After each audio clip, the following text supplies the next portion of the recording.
Assalamualaikum warahmatullahi wabarakatuh. Saya Dina Sarima Bengi dari Prodi Tadris Bahasa Inggris semester 5 ingin sedikit mempresentasikan tentang analisis korupsi proyek pembangunan Hambalang di mata kuliah Pendidikan Anti Korupsi.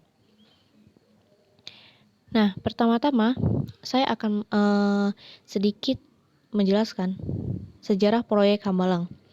Dalam audit BPK ditulis bahwa proyek bernilai 1,2 triliun ini berawal saat Direktorat Jenderal Olahraga Departemen Pendidikan Nasional hendak membangun pusat pendidikan pelatihan olahraga pelajar tingkat nasional atau National Training Camp Sport Center. Kemudian, pada tahun 2004 dibentuklah tim verifikasi yang bertugas mencari lahan yang representatif untuk menggolkan rencana tersebut. Hasil tim verifikasi ini menjadi bahan Rapim Ditjen Olahraga Depdiknas untuk memilih lokasi yang dianggap paling cocok bagi pembangunan pusat olahraga tersebut. Untuk mencari lokasi, tim verifikasi menyepakati kriteria pemilihan lokasi, yaitu kesesuaian RUTR dengan lokasi, luas lahan lebih dari 20 hektar, jarak tidak lebih dari 70 km dari Jakarta, dan dapat ditempuh kurang lebih dari 1 jam. Topografi tanah memiliki kemiringan maksimal 15%, kenyamanan lingkungan udara, kondisi lahan bukan lahan produktif, status tanah, dan harga tanah per meter atau persegi tidak lebih dari 30.000. Tim verifikasi mensurvei 5 lokasi yang dinilai layak untuk membangun pusat olahraga itu, yakni di Kerawang, Hambalang, Cariu, Cibinong, dan Cikarang. Tim akhirnya memberikan penilaian tertinggi pada lokasi desa Hambalang, Citerup, Bogor. Tim melihat lahan di Hambalang itu sudah memenuhi semua kriteria penilaian tersebut di atas, sehingga lokasi tersebut dipilih untuk dibangun. Menindaklanjuti pemilihan Hambalang, Dirjen Olahraga Depdiknas langsung mengajukan permohonan penetapan lokasi diklat olahraga pelajar nasional kepada Bupati Bogor. Bupati Bogor menyetujui dengan mengeluarkan keputusan Bupati Bogor nomor 591-244 KPES HUK 2004 tanggal 19 Juli 2004. Sambil menunggu izin penetapan lokasi dari Bupati Bogor tersebut, pada 14 Mei 2004, Dirjen Olahraga telah menunjukkan pihak ketiga yaitu PT LKJ untuk melaksanakan pematangan lahan dan pembuatan sertifikat tanah dengan kontrak nomor 364 KTR P3OP 2004 dengan jangka waktu pelaksanaan sampai dengan 9 November 2004 senilai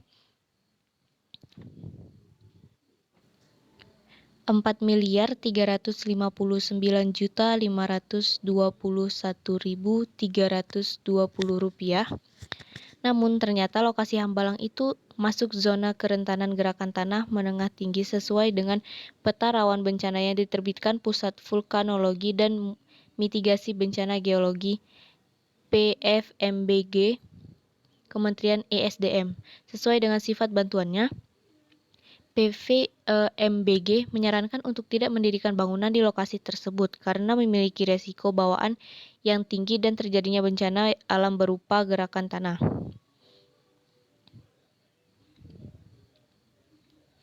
Selain itu, status tanah di lokasi dimaksud belum jelas meskipun telah dikuasai sejak pelepasan atau pengoperan hak garapan daripada penggarap kepada Ditjen Olahraga serta realisasi pembayaran uang kerohiman pada penggarap sesuai berita acara serah terima pelepasan atau pengoperan hak garapan tertanggal 19 September 2004.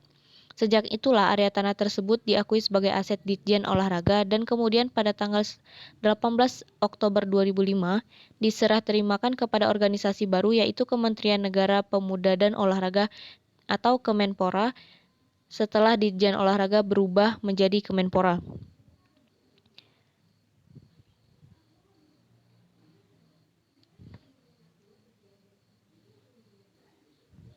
Menpora saat itu, Adiaksa Daud, mengakui bahwa untuk membangun pusat olahraga pihaknya mengajukan anggaran sebesar 125 miliar, karena proyek tersebut awalnya bukan untuk pembangunan pusat olahraga, melainkan hanya pembangunan sekolah olahraga. Nilai proyek ini kemudian menjelit hingga 2, triliun saat Kemenpora dipimpin oleh Menteri Andi Malarangeng. Hal tersebut terungkap dalam audit Hambalang bahwa pada tanggal 8 Februari 2010 dalam reker antara Kemenpora dan Komisi X, Menpora menyampaikan rencana lanjutan pembangunan tahap 1 P3SON di Bukit Hambalang. Permintaan itu diajukan karena di DIPA Kemenpora tahun anggaran 2010 baru tersedia 125 miliar. Menpora Andi Malarenggang juga menyampaikan bahwa usulan tersebut merupakan bagian dari rencana pembangunan P3SON Bukit Hambalang Sentuli yang secara keseluruhan memerlukan dana sebesar 2,5 triliun.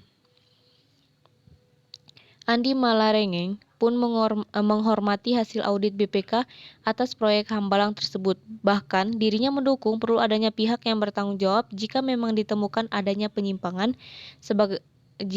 jika ditemukan adanya penyimpangan.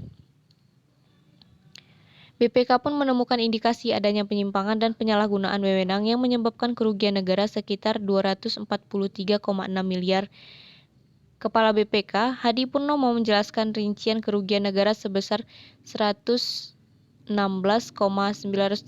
miliar merupakan selisih pembayaran uang muka yang telah dilaksanakan sebesar 189,450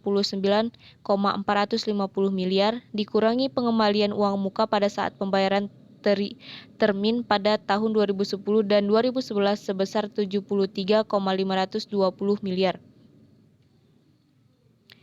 Hadi menambahkan, ada kelebihan pembayaran harga pada pelaksanaan konstruksi sebesar 126,734 miliar. Kelebihan itu terdiri dari mekanikal elektrika ME sebesar 75,724 miliar dan pekerjaan struktur sebesar 51,1 miliar. Kemudian, kasus apa yang terjadi pada proyek Hambalang? Pada tahun 2012, Badan Pemeriksa Keuangan menemukan penyimpangan dan penyalahgunaan kewenangan. Setahun kemudian, Komisi Pemberantas Korupsi (KPK) menetapkan vonis untuk Menpora Andi Malarengeng, Sekretaris Kemenpora Wafid Muharram, Ketua Umum Partai Demokrat Anas Urbaningrum, dan beberapa pihak lain. BPK menyebut total kerugian negara dari proyek Hambalang mencapai 706 miliar yang didapat dari hasil audit investigasi pada tahun 2012 hingga 2013. Pada Maret 2016, Presiden Joko Widodo sempat melihat proyek P3SON Hambalang yang tak terurus dan mempertimbangkan kelanjutan proyek. Pada tahun 2020, Menpora menyebut telah mengantongi izin Jokowi untuk kembali menggunakan Hambalang. Selanjutnya, pengerjaan sudah diserahkan ke Kementerian Pekerjaan Umum dan Perumahan Rakyat. Belakangan, pemerintah berencana membangkitkan kembali proyek kompleks olahraga Hambalang sebagai bagian dari agenda besar desain olahraga nasional. Pelanggaran-pelanggaran apa saja yang dilakukan? Yang pertama yaitu surat keputusan atau SK. Kepala BPN menerbitkan surat keputusan pemberian hak pakai pada bulan Januari 2010 bagi Kemenpora atas seluas 312,448 meter di Desa Hambalang. Pada persyaratan berupa surat pelepasan hak dari pemegang hak sebelumnya patut diduga palsu. Kabak Persuratan dan Kearsipan BPN atas perintah Sestama BPN menyerahkan SK hak pakai bagi Kemenpora kepada IM tanpa ada surat kuasa dari Kemenpora selaku pemohon hak, sehingga diduga melanggar KPK BPN tahun 2015, Jokep KA BPN 1 tahun 2010.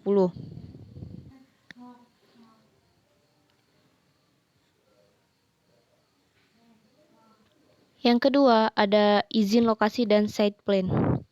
Bupati Bogor menandatangani site plan meskipun Kemenpora belum atau tidak melakukan studi AMDAL terhadap proyek pembangunan P3SON Hambalang, sehingga diduga melanggar UU Undang-Undang Nomor 32 Tahun 2009 tentang perlindungan dan pengelolaan lingkungan hidup dan diduga melanggar Peraturan Bupati Bogor Nomor 30 Tahun 2009 tentang pedoman pengesahan master plan, site plan, dan peta situasi. Yang ketiga, izin mendirikan bangunan. Kepala Badan Perizinan Terpadu Kabupaten Bogor menerbitkan IMB meskipun Kemenpora belum melakukan studi AMDAL terhadap proyek pembangunan P3SON sehingga diduga melanggar Perda Kabupaten Bogor Nomor 12 Tahun 2009 tentang bangunan gedung. Yang keempat, pendapat teknis. Direktur Penataan dan Lingkungan Kementerian PU memberikan pendapat teknis yang dimaksud dalam PMK 56 PMK 02 2010 tanpa memperoleh pendelegasian dari Menteri Pekerjaan Umum sehingga diduga melanggar Permen PU nomor 45 tahun 2007.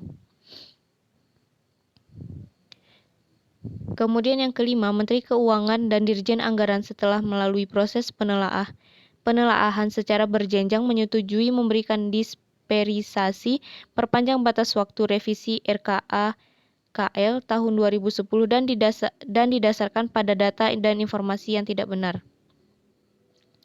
yaitu Sasmenpora mengajukan permohonan revisi RKA KL tahun 2010 pada tanggal 16 November 2010 sehingga diduga melanggar PMK 69, PMK 02 2010 dan 180 PMK 02 2010. Kemudian yang keenam, permohonan kontrak tahun jamak. Sasmenpora menandatangani surat permohonan persetujuan kontrak tahun jamak tanpa memperoleh pendelegasian dari Menpora sehingga diduga melanggar PMK 56, PMK 52 2010.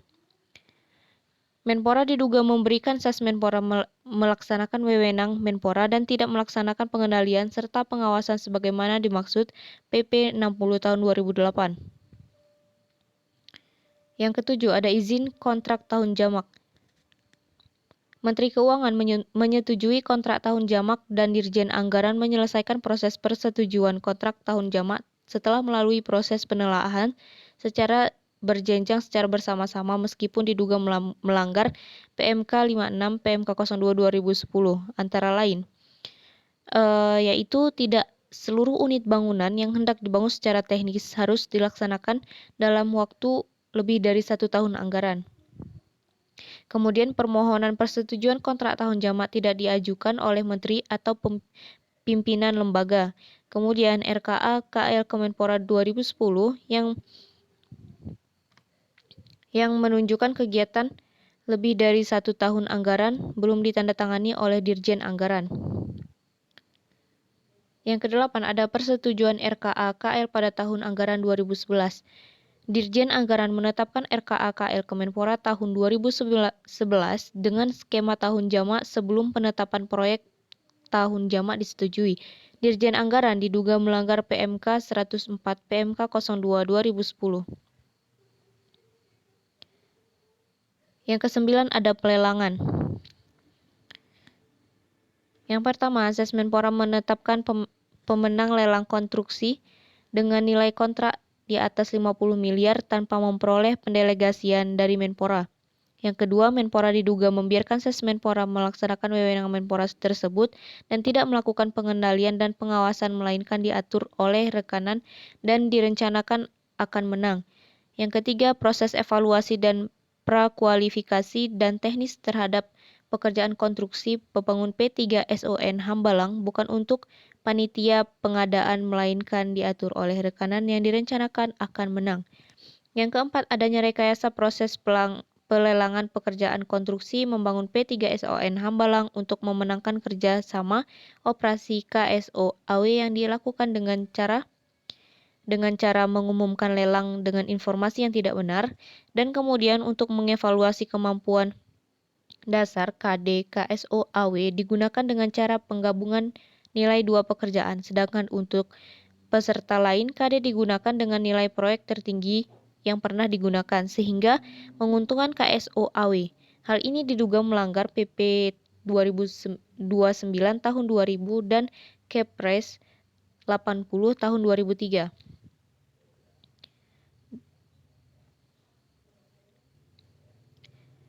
Pelanggaran yang terakhir yaitu pencairan anggaran tahun 2010. Kabak Keuangan Kemenpora menandatangani dan menerbitkan surat perintah membayar atau SPM, meskipun surat permintaan pembayaran atau SPP belum ditandatangani oleh pejabat pembuat komitmen atau PPK sehingga diduga melanggar PMK 134, PMK 06 2005 dan Pendirjenan Pembendaharaan per 66 PB 2005. Sanksi yang diberikan yaitu Ketua Dewan Penasihat Dewan Pimpinan Pusat Gabungan Perusahaan Konstruksi Nasional Indonesia, Malkan Amin, mengatakan penanggung jawab proyek Hambalang Bogor, Jawa Barat bisa terancam hukuman denda dan kurungan jika terbukti ada tindak pidana dalam perencanaan, pelaksanaan, dan pengawasan proyek senilai 1,2 triliun itu. Sanksi tersebut diatur dalam Undang-Undang tentang Jasa Konstruksi dalam Pasal 43 Undang-Undang Nomor 18 Tahun 1999 itu. Para penanggung jawab bisa dikenai pidana paling lama 5 tahun penjara dan denda maksimal 10% dari total nilai kontrak. Terima kasih. Thank you for attention. Assalamualaikum warahmatullahi wabarakatuh.